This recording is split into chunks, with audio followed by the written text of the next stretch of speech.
প্ৰণাম দেবী। তথাস্তু। দেবী কিবা হেতু উপস্থিত হলাম কংসৰ মন্ত্ৰণা কক্ষ।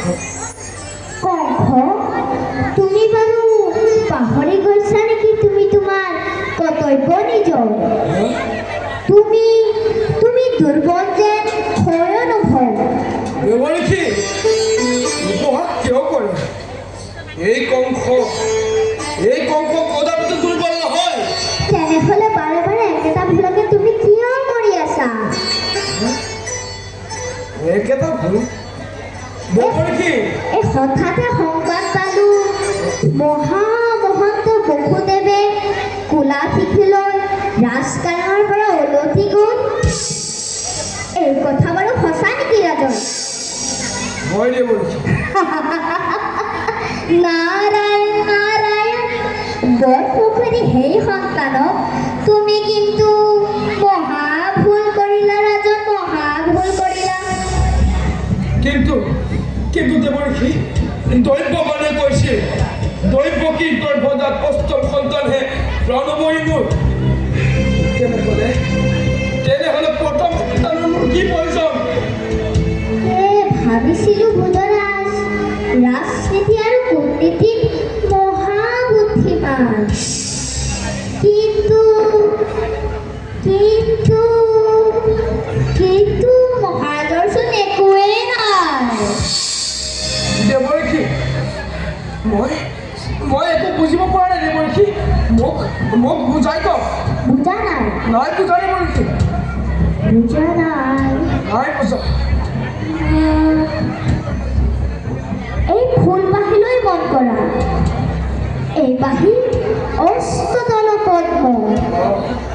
মনুষ্য গণনা মতে যদি চোৱা হয় অষ্টমেই অষ্টম, আৰু দেৱতাৰ গণনা মতে যদি চোৱা হয় প্ৰথমেই অষ্টম। মই বাৰু মনুষ্যৰ গণনা মতেই গণনা কৰিছোঁ।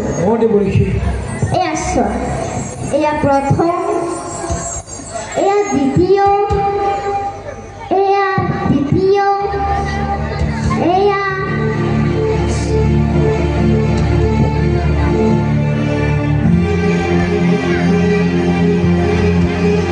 আৰু এয়া অষ্টম।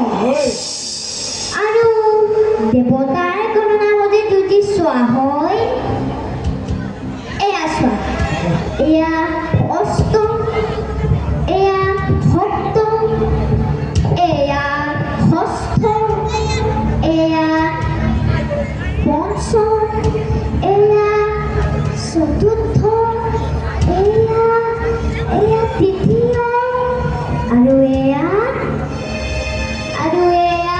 প্ৰথম।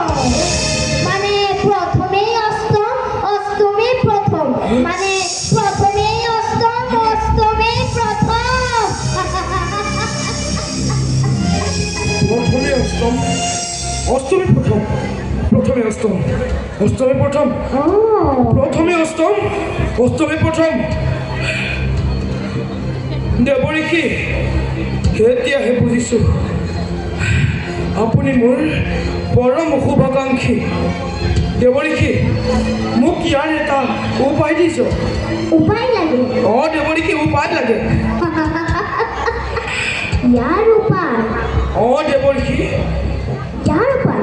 দেৱঋষি ইয়াৰ উপায়। উপায়? ইয়াৰ উপায়? শুনা ৰাজন, বসুদেৱ দৈৱকীক বন্দী কৰি কাৰাগাৰত ৰখাৰ ব্যৱস্থা কৰা, আৰু সন্তান জন্ম হোৱাৰ লগে লগে এটি এটিকৈ বধ কৰিবা। কিন্তু চাবা ৰাজন, দৈৱকীৰ সন্তান কিন্তু সামান্য সন্তান নহয়, অতিকে বলৱান আৰু অতিকে বুদ্ধিমান। তথাপিতো কিন্তু তুমি নহবা বিচলিত। এবে মই মাগিছো বিদায়। শুনা শুনা কংসৰাজন,